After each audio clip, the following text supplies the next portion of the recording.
સૌને નમસ્કાર. ગુણવંતરાય આચાર્ય વિશે વાત કરવાની છે.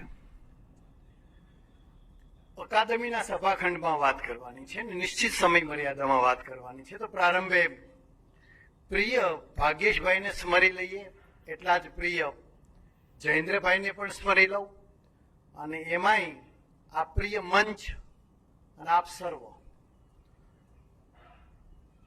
હમણાં જ વાત કરી ગુણવંતરાય પોપટલાલ આચાર્ય.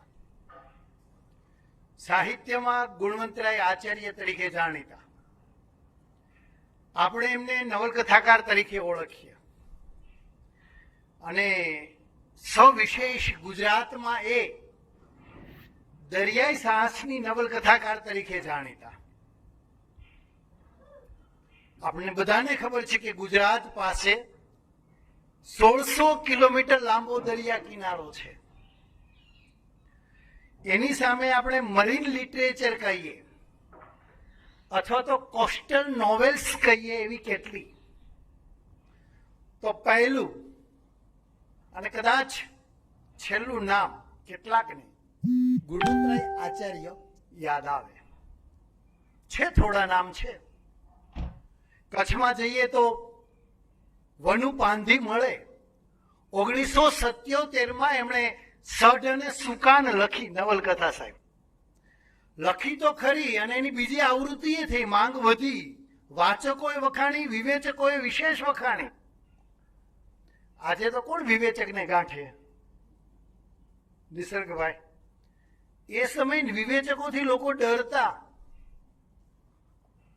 તો વનુ પાંધીને એમ થયું કે મારી આ નવલકથા આટલી વખાણાઈ છે, વિવેચકોએ પણ દાદ આપી છે, બીજી નવલકથા આવી હું નહીં લખી શકું, મારે નથી લખવી.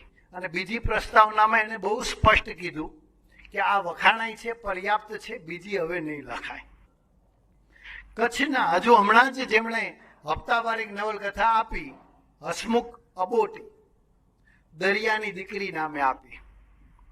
હું સૌરાષ્ટ્રમાં જાઉં તો મને ભલે વિદ્યાનગરમાં રહેતા ધ્રુવ દાદા, ધ્રુવ ભટ્ટ યાદ આવે. સમુદ્રાંતિકે આપી, જેમણે એ નવલકથા કેવી કે પ્રવાસ પુસ્તક એવું, કારણ કે પ્રશ્ન છે.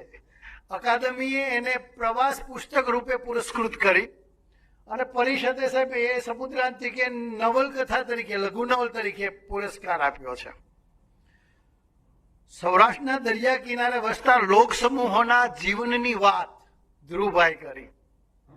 નરંતો પલાણ પણ હુ નામની નવલકથા લઈને આવે, અને દરિયાના ખારા પાણી પ્રતિકાત્મક રીતે એમણે એ લીધું છે.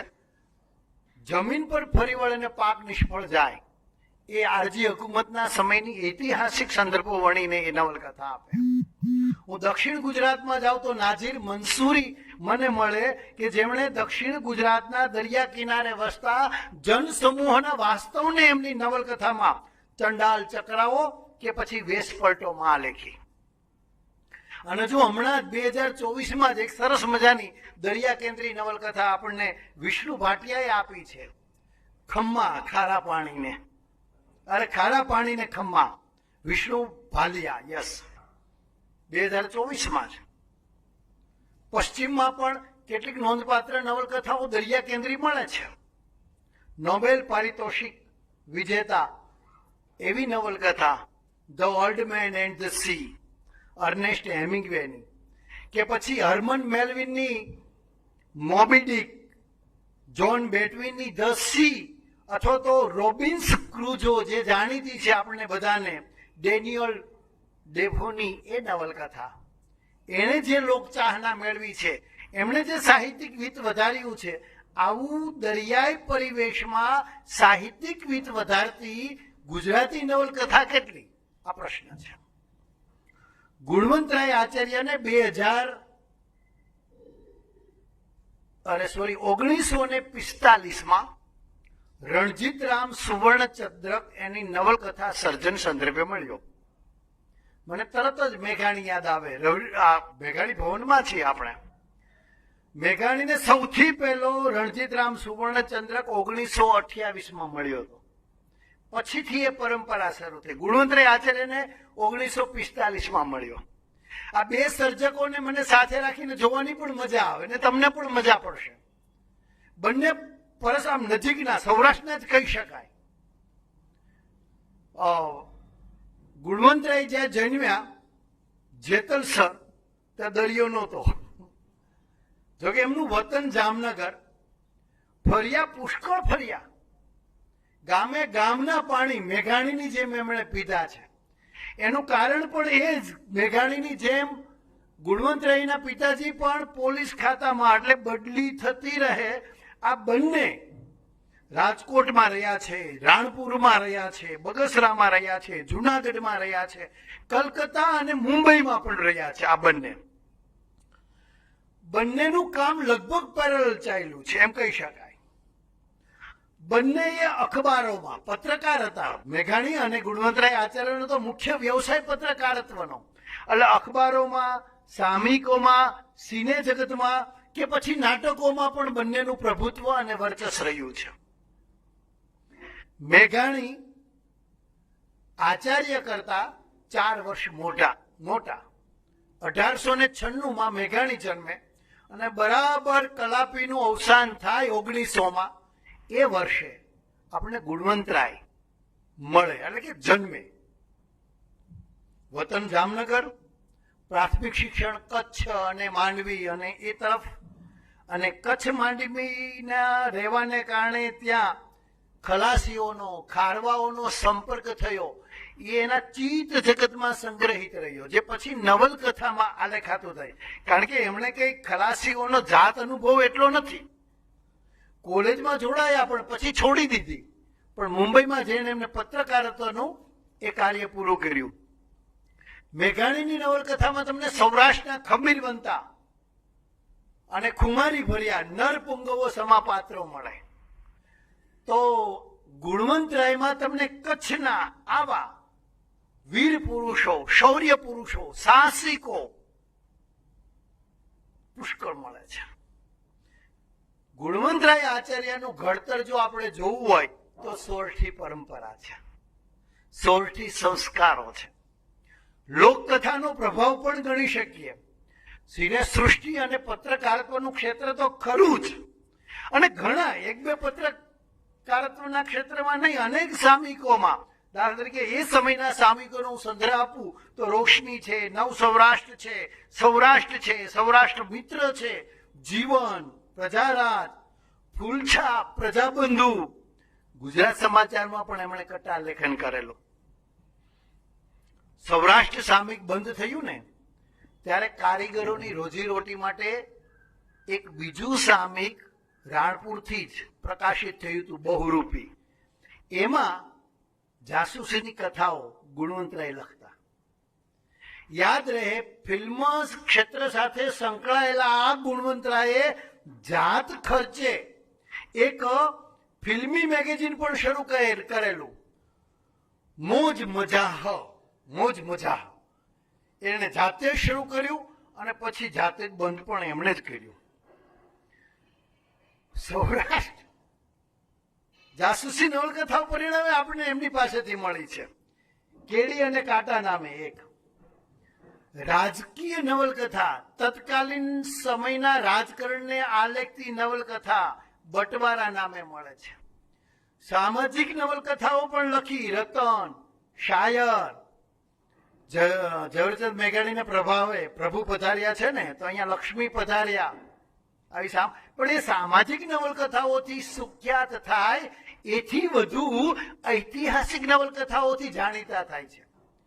નવલ શ્રેણીઓ લખેલી, અને આ નવલ શ્રેણીઓ કેવી? વિજયનગર નવલ ગ્રંથાવલી, અને એમાં પછી કૃષ્ણાજી નાયર હોય, રાય હરિહર હોય, મહામાત્ય માધવ, આવી નવલકથાઓ એમણે આપી. તો પછી વાઘેલા વંશની ગ્રંથાવલીની પણ નવલકથાઓ મળી. ગ્રંથાવલીમાં હિન્દુપદ પાદશાહી ગ્રંથાવલી પણ એમણે લખી. સાહેબ નાટ્યકાર પણ છે, જીનુભાઈની જેમ. એમના જો મહારાજ, અખોવન, જોગમાયા, આપઘાત જેવા નાટકો. પણ સૌથી વિશેષ સુખ્યાત બન્યું હોય અને રંગભૂમિ પર પણ સફળ ગયું હોય એ નાટક એટલે અલ્લાબેલી. એ જો રંગભૂમિ ઉપરની એની સફળતા એ ભલભલાને એમ થયું કે આ સર્જક પ્રથમ હરોળના નાટ્યકાર બની શકે છે. જોકે એમણે ત્રિઅંકી નાટકો ઓછા લખ્યા છે, એકાંકીઓ વધુ લખ્યા છે. 20 જેટલા વાર્તા સંગ્રહો છે એમની પાસેથી મળે છે. હવે આ સર્જકને મારે જો મૂલવવા હોય, ભાઈ પારસે કીધું ને 170 જેટલી નવલકથાઓ વર્ષાબેને યાદી આપી છે. વર્ષા અડાલજા એમના દીકરી ઈલા આરબ મહેતા અને વર્ષા અડાલજા 170 જેટલા પુસ્તકો ગુણવંતરાય આચાર્યના નામે છે. પણ ગુજરાતી સાહિત્ય પરિષદના ઇતિહાસમાં 2 જગ્યાએ જ એમનો નામોલ્લેખ છે. સ્વતંત્ર સર્જક તરીકે એનો ક્યાંય ઉલ્લેખ નથી. એક દરિયાલાલની એક નાનકડી નોંધમાં અને એ સમયના બીજા એક લેખકના સંદર્ભમાં કે ગુણવંતરાય આચાર્યના સમયમાં આ ભાઈ હતા એમ. કેટલાય હું નથી જાણતો એવા નવલકથાકારો એમાં છે, ગુણવંતરાય નથી. વર્ષાબેનને મેં પૂછેલું કે કેમ નથી, કારણ કે એ તો પ્રમુખ પણ રહી ચૂક્યા છે.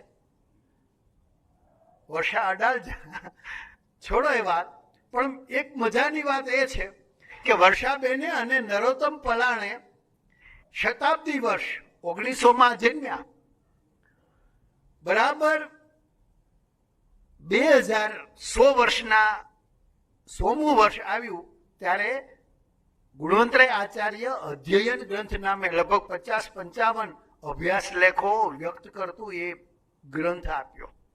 એ આપણી સાચી મૂડી.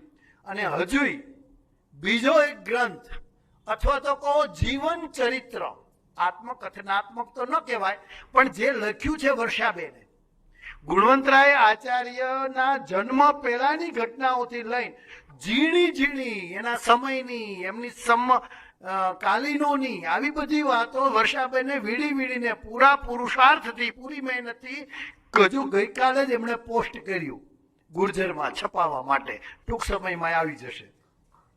પણ આ જાણીતા છે એમની ભાઈ પારસે કીધું એમ 28 દરિયાઈ સાહસની નવલકથાઓથી. દરિયાલાલ તો આપણે જાણીએ છીએ. હાજી કાસમદારી વીજળી પણ એટલું જ સુખ્યાત છે. જેમ ઇતિહાસ નવલ ગ્રંથાવલી શરૂ કરેલી ને, એમ દરિયાઈ સાહસની નવલ ગ્રંથાવલી પણ એમણે આપી. અને એમાં શક્કરબાર, હરારી, સરફરોશ, સરગોશ જેવી જાણીતી અને લોકપ્રિય કહી શકાય, આ પૂરી સભાનતાથી હું લોકપ્રિય સંજ્ઞા પ્રયોજું છું, એ નવલકથાઓ આપી.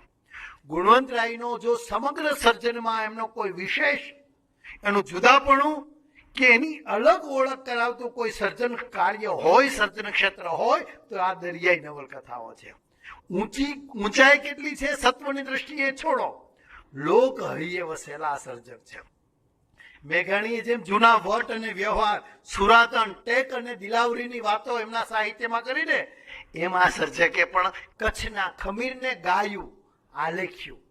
એમ કહી શકાય કે એમના સર્જનની જે વિશેષતા જો તારવી હોય તો એ ચિત્રાત્મકતા છે, સરસતા છે. તમને ભલભલાને રસ પડે. પ્રભાવક એવું પાત્રા લેખન પણ છે. એ સમય સંદર્ભે તમે ચોક્કસ એમને લોકપ્રિય કહી શકો, એ સમય સંદર્ભે તમે ચોક્કસ એમને ગુજરાતનું ગૌરવ કહી શકો. એ કોટીના સર્જક હતા. જીવનનો તો બહોળો અનુભવ છે. ઇતિહાસના પણ અભ્યાસી અને પરિણામે ઇતિહાસના ખૂણે ખૂણેથી ફરી વળીને જે કોઈ નાની વિગતો મળે એને ટપકાવી લે અને એને આધાર બનાવી અને નવલકથામાં વણે. એનો હેતુ એક જ હતો કે આ ઇતિહાસમાંથી આજનો માણસ બોધ લે, વર્તમાન માણસ એમાંથી પ્રેરણા મેળવે. એ જ એમની મુખ્ય નિયમ. પ્રસંગની ચમત્કૃતિ તો એમને સહજ હતી. અને પાછી એમાં સોરઠી છટા વર્ણન કલામાં શૈલીની પણ પ્રવાહિતા કરી. કાર્ય વેગ પણ તમને સ્પર્શે અને સચોટ એવા સંવાદો પણ તમને આકર્ષે, બોલવાનું મન થાય. પણ થોડીક મર્યાદાઓ એમણે આ ઉચ્ચ કોટીના સર્જકોથી જરાક જુદા બેસાડે છે. અને એ મર્યાદાઓ એટલે સંયમનો અભાવ. જે આવ્યું ને બધું આ લખી નાખવું, ક્યારેક તો અતિ ચિત્રણ એમને મારે છે. તમે એની 8-10 નવલકથાઓ વાંચો દરિયાને લગતી, તમને એવું લાગે આમાં પાત્રોના નામ બદલાય છે, ક્યાંક સ્થળ, બાકી કથા વસ્તુને વર્ણનોને ઘણી વખત સામ્યતા લાગે તમને. એટલે એક વિધતા જેવી મર્યાદાએ ક્યાંક શિથિલ શંકલના પણ એમને થોડા રોકે છે. અને પ્રભાવક ખરા, પણ એટલા પ્રભાવક નહીં કે તમને ચિત્તમાં મૂંઝની જેમ ઘર કરી જાય, પૃથ્વી વલ્લભની જેમ ઘર કરી જાય, કે એવા પ્રભાવી કાક જેવા પાત્રો આ સર્જક ન આપી શક્યા. પરિણામે ક્લાસ કોટીના કહીએ ને એવા શિષ્ટ વાચકો ઓછા મળ્યા, અને માસ કોટીના કહીએ એવા સમૂહો, સામાન્ય વાચકો મોટા ગજાના, એવું કઈ નાના 5-25 નહીં, કારણ કે જે માસ છે ને એનો સમૂહ બહુ મોટો હોય છે. માસ પર આધિપત્ય મેળવવું અને એના હૃદયને જીતવું એ બહુ મોટી વાત છે. મુનશી અને રવ દેસાઈની નવલકથાનો પ્રવાહ ધીમો પડ્યો ને ત્યારેથી ગુણવંતરાયે લોકોના હૃદયમાં સ્થાન મેળવવું શરૂ કર્યું. અને એમ પણ કહી શકાય કે વડોદરા સાથે સંકળાયેલા અને સુરેશ જોશીને માનતા જે સર્જકો, વિવેચકો, લેખકો માટે વડોદરા સ્કૂલ સંઘના પ્રયોજાય છે ને, એમ સૌરાષ્ટ્રમાં આ લખતા સર્જકો માટે સોરઠી સ્કૂલ કહી શકાય.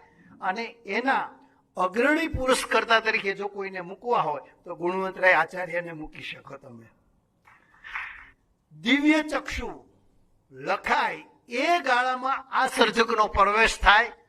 1930માં એમની પહેલી નવલકથા એટલે પીરમનો બાદશાહ, એમાં દરિયો છે પણ મુખ્ય નથી, એમાં મુખ્ય છે મોખડાજી ગોહિલનું પરાક્રમી વ્યક્તિત્વ. આ જ મોખડાજી ગોહિલના પરાક્રમી વ્યક્તિત્વને આ સર્જક લગભગ 30 વર્ષ પછી એટલે કે 1959માં દરિયા પાર શીર્ષકથી આપે છે. એમાં દરિયો પ્રમુખ છે, પાત્ર તરીકે આવતો હોય એવું આપણને લાગે છે.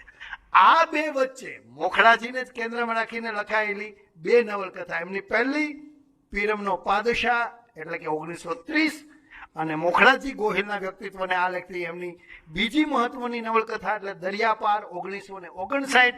એ 30 વર્ષના ગાળામાં એમણે જે દરિયાઈ નવલકથાઓની ઢગલાબંધ શ્રેણી આપી દીધી, એમાં સોરઠની સાગરકથા કહી શકો, દરિયાલાલ કહી શકો, જળ સમાધિ, દરિયા ઘાટ, દિલાવર પાશા, દરિયા પીર, શક્કરબાજ, હરારી, સરફરાસ, સરગોશ, આ મેં તમને કીધું ને, હાજી કાસમ તારી વીજળી, તે દરિયા સારંગ જેવી નવલકથાઓને તમે ચોક્કસ યાદ કરી શકો. 1935માં માણસ સોરઠની સાગર કથા એવા શીર્ષકથી દરિયાઈ જીવનને ધબકતું કરે છે. અને પછી તો એમનો પ્રમુખ વિષય એ જ બની જાય છે. કેશુભાઈ દરિયાલાલ તમે કહેતા હતા ને, હમણાં જ યાદ કર્યા, 1938માં આવી અને એમની યશ કલગી છબી બની રહી. સોરઠ તારા વહેતા પાણી મળી ચૂકી છે, મેઘાણી લખી ચૂક્યા છે. જય સોમનાથ હજુ લખાઈ રહી છે. એ ગાળામાં દરિયાલાલ આવે છે. એમાં બે ગ્રંથોનો આધાર એમણે વિશેષ લીધો છે. ન માત્ર દરિયાલાલ, એમની દરિયાઈ સાહસ કથાઓને તમામ પ્રકારની નવલકથાઓમાં આધારભૂત એવા બે ગ્રંથો છે. એક મૂળ આપણું અને એક બીજું બહારનું. આપણું છે એ ભાટિયા વહાણ વત્તાનો ઇતિહાસ, એવું ગુજરાતીમાં લખાયેલું. કારણ કે આ સફર કરનારા જે સાહસીઓ ખલાસીઓ હતા ને એ ભાટિયા વહાણવટાઓ હતા. અને બીજું છે મૂળ અંગ્રેજીમાં લખાયેલું પણ પછી ગુજરાતીમાં અનુવાદ થયેલો હિન્દ મહાસાગરનો ઇતિહાસ, સ્ટાનલી રોજર્સ એના લેખક. આમાં એમણે સ્ટાનલી રોજર્સે 3 વાત બહુ મહત્વની કરી છે. આ પુસ્તકમાં મને ગમે છે એટલે ઉલ્લેખ કરીશ, ના હું તો બોલીશ એમ. પહેલી વાત એ છે, આ નોંધવા આપણે ગૌરવ લેવા છે, કોલર ઊંચી કરીને આપણે કહીએ કે લે અરે વાહ આપણે તો આમાં આવીએ એમ. એ પહેલી વાત એ છે, એમણે લખ્યું છે, એક વિદેશી લખે છે એટલે આપણે સ્વીકારી લઈએ હરખતા, કે વહાણવટાનો ઉદય હિન્દ મહાસાગરમાં થયો હતો. આ હિન્દ મહાસાગર છે ને એ દરિયાલાલ તરીકે ઓળખાય છે આપણી જાણ માટે. બીજી એક મહત્વની વાત એમણે નોંધી કે વાસ્કો ડી ગામા જ્યારે દરિયાઈ સફરમાં ભૂલો પડ્યો અને એને જ્યાં જવું હતું ને ન પહોંચી શક્યો અને નિરાશ થઈને પાછો ફરતો હતો, ત્યારે એને હિન્દ તરફનો, હિન્દ મહાસાગર તરફનો માર્ગ બતાવનાર એક હિન્દ ખારવો હતો, એનું નામ હતું કાનજી માલમ. યસ. અને ત્રીજી નિસર્ગભાઈ બહુ મૂલ્યવાન વાત કે અંગ્રેજોએ ઓસ્ટ્રેલિયા શોધ્યો એના 200 વર્ષ પહેલા હિન્દી વેપારીઓના જહાજો ઓસ્ટ્રેલિયામાં વ્યાપાર અર્થે જતા હતા. આ હું કે કોઈ બીજો ગુજરાતી નથી કહેતો, એક વિદેશી કહી રહ્યો છે. દરિયાલાલ અથવા તો દરિયા પીર બહુ માન અને આદર સાથે આ ખલાસીઓ દરિયાને પૂજે છે અને પરિણામે એને એ નામથી ઉલ્લેખે છે. એમની મોટા ભાગની દરિયાઈ નવલકથાનું મોટિફ મેં કીધું ને, એક કોમન તમને લાગે, એક કોઈ વીર સાહસિક યોદ્ધો, વીર પુરુષ હોય અને એની ભગીરથ પ્રતિજ્ઞા કરે એમ, અને પછી એને પૂરી કરવા માટે પુરુષાર્થ કરે, સંઘર્ષ કરે, પરાક્રમો કરે, યુદ્ધ કરે, લડે અને જીતે. યાદ રહે, મોગલો, અંગ્રેજો ભારતમાં આવ્યા ને એ પહેલા મોગલોએ આ દેશને ખાસો લૂંટ્યો, વેપારીઓએ લૂંટ્યો, અને એમાં ભળી કુદરતી આફતો, દુકાળ. ત્યારે સાહસિક વેપારી પેઢી દૂર પૂર્વ આફ્રિકામાં ગઈ, પરિવારજનોને અહીં મૂકીને ગઈ. આપણા બનાવેલા હોકા યંત્રો, પ્રિઝમેટિક કંપાસ નહોતા, હોકા યંત્રો અને જાતે જ બનાવેલા વિરાટકાય જહાજોને લઈને ગઈ, અને ત્યાં જઈને એમણે વ્યાપાર અર્થે ગુજરાતીનું ગૌરવ વધાર્યું. વિલક્ષણ હતા, બુદ્ધિમાન હતા, બધા જ. આ બધી સત્ય આધારિત વાતો એમણે એમની નવલકથામાં લખી છે. પ્રસ્તાવના હું જરૂર વાંચીશ અને પછીના 2 ઉલ્લેખ પછી હું મારી વાત મૂકી દઈશ, પૂરી કરીશ. પ્રસ્તાવનામાં આ માણસ લખે છે, ગુજરાતી સંસ્કૃતિનો એક મહાન ચીલો સદંતર ભૂસાઈ ન જાય એટલા માટે વાંચેલી વાતો અને સાંભળેલી કથાઓના અધૂરા સાધનો વડે મેં વિષયમાં મતિ અલ્પ છતાં આ લખી નાખ્યું. એ સાહસિકોના સાહસિકતાને, એમની દરિયા પરસ્તીને મેં અન્યાય ન કર્યો હોય તો મારો આ પ્રયાસ સાર્થક છે. આમ કહેનાર આ સર્જકના 2 સંદર્ભો કહીને હું મારી વાત પૂરી કરું. જોકે અહીંયા મને અંગ્રેજીમાં સી ઓફ પોપીઝ કરીને એક નવલકથા છે અમિતાભ ઘોષની, દરિયા પોપીઝ એટલે અફીણ, અને પછી અફીમ સાગર કરીને હિન્દીમાં એનો અનુવાદ નવેદ અખ્તરે કરેલો, એનું સ્મરણ થાય. એમાં પણ આ પ્રકારની કથા છે, પણ ઊંચી કોટીની કથા છે. સી ઓફ પોપીઝ સાહેબ મેન બુકર પ્રાઇઝ માટે નોમિનેટ થયેલી અને શોર્ટ લિસ્ટ પણ થયેલી. લાઈફ ઓફ પાઈ ફિલ્મ તમે જોયું હશે. એના મૂળ નવલકથાના લેખક યાન માર્ટેલ, એને પણ સ્મરવા જોઈએ. દિલાવર પાશા જેવી નવલકથા હોય કે પછી એમની એક નવલકથાનો ઉલ્લેખ કરીને હું મારી વાત પૂરું કરું, એ છે હાજી કાસમ તારી વીજળી. મેઘાણીના રઢિયાળી રાત લોકગીતોના સંપાદનમાં એક લોકગીત છે વીજળી નામે, અને એ વીજળી નો ચાલક એટલે હાજી કાસમ. એ 800 માણસને લઈને પોરબંદરથી મહુવા વચ્ચેના દરિયા કિનારામાં ડૂબી ગઈ, જળ સમાધિ લીધી. ટાઇટેનિક પહેલાનું આ ટાઇટેનિક એમ કહી શકે, પણ ધ્યાન ટાઇટેનિક તરફ આપણા બધાનું ધ્યાન છે, આની તરફ બહુ ઓછું ગયું. લોકગીત આમ તો મરસ્યા પ્રકારનું કહી શકો, એની 2 લાઈન હું ખાલી ગાઈશ. ના, હું તો ગાઈશ સાહેબ, આપની સંમતિથી. હાજી કાસમ તારી વીજળી રે મધ દરિયે વેરણ થઈ. હાજી કાસમ તારી વીજળી રે સમદરિયે વેરણ થઈ. ભુજ રોજ અંજારની જાનું રે જૂટી જાય છે મુંબઈ શહેર. દેશ પરદેશી માનવી આવ્યા જાય છે મુંબઈ શહેર. 10 બજે તો ટિકિટ લીધી જાય છે મુંબઈ શહેર. કાસમ તારી વીજળી રે મધ દરિયે વેરણ થઈ. સાહેબ એમાં 13 વરરાજા હતા, જાન હતી 13. કેટલાય શાહુકારો શેઠ હતા અને અનેક બાળકો હતા જાનમાં જોડાયેલા. પોરબંદર ચેતવણી આપવામાં આવી હતી કે દરિયામાં તોફાન છે, હવે ન લઈ જાઓ, પણ પોતાની જાતને સાહસી ને પરાક્રમી માનતા આ હાજી કાસમે અતિ વિશ્વાસે જહાજ ઉપાડ્યું અને મહુવાથી મુંબઈ પહોંચે પહેલા તો જળ સમાધિ લઈ લીધી. આ કરુણ ઘટના. આવી અનેક નવલકથાઓ આ સર્જકે લખી છે. છેલ્લા વર્ષમાં એમણે કચ્છના ઇતિહાસ આધારિત નવલકથાની શ્રેણી શરૂ કરેલી. આપણી ઉજ્જવળ અને સાંસ્કૃતિક પરંપરાના વાહક અને માતબર દરિયાઈ સાહસ કથાના સર્જક ગુણવંતરાય આચાર્ય અવસાન પામ્યા ત્યારે વર્ષાબેન અડાલજા નોંધે છે તેમ કોઈ કાગળિયા કે પત્રો નહીં, કોઈ હિસાબ કિતાબ નહીં, એક આરામ ખુરશી, થોડા રેફરન્સ પુસ્તકો, બસ એટલું જ. એ દરિયાની લહેરની જેમ જીવ્યા.